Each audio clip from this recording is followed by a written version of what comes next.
प्रणाम। मैं यदुवंशी। स्कूलों में अनुदेशकों को 7,000 वेतन, बंधुआ मजदूरी जैसा कोट। सुप्रीम कोर्ट ने कहा कि वित्तीय वर्ष 2017-18 से 17,000 रुपये मासिक के हिसाब से भुगतान करे उत्तर प्रदेश सरकार। पिछला बकाया 6 माह में भुगतान का निर्देश। उत्तर प्रदेश के जूनियर स्कूलों में पिछले एक दशक से भी अधिक समय से महज 7,000 रुपये के मासिक मानदेय पर कार्यरत अनुबंधित हजारों शिक्षकों को सुप्रीम कोर्ट से बुधवार को बड़ी जीत मिली। शीर्ष अदालत ने कहा कि अनुबंध पर कार्यरत ये शिक्षक वर्ष 2017-18 से 17,000 रुपये मासिक वेतन पाने के हकदार हैं और अनुबंध खत्म होने के बाद उन्हें नियुक्ति अस्थायी माना जाएगा।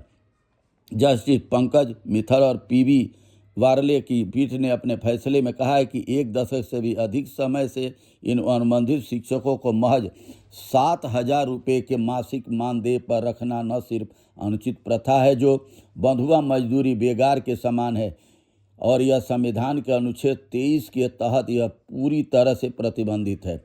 पीठ ने इन शिक्षकों को वित्तीय वर्ष 2017-18 से 17,000 रुपये मासिक के हिसाब से वेतन देने का आदेश दिया और पिछला बकाया 6 माह के भीतर भुगतान करने को कहा है। सुप्रीम कोर्ट ने उत्तर प्रदेश सरकार की अपील को खारिज करते हुए यह फैसला दिया है। पीठ ने यूपी सरकार को आदेश दिया है कि वह 1 अप्रैल 2026 से सभी इस श्रेणी के सभी अनुबंधित शिक्षकों इंस्ट्रक्टरों को 17,000 रुपये प्रति माह की दर से मानदेय देना शुरू करे और 6 माह के भीतर बकाया का भुगतान करे।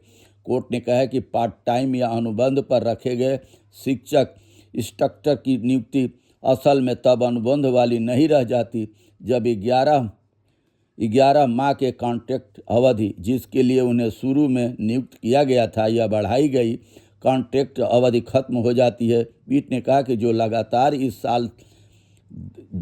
10 साल से अधिक समय से काम कर रहे हैं उन्हें अस्थायी पदों पर अस्थायी रूप से नियुक्ति माना जाएगा क्योंकि काम की निरंतरता को ध्यान में रखते हुए ऐसे पद अपने आप बन जाते हैं।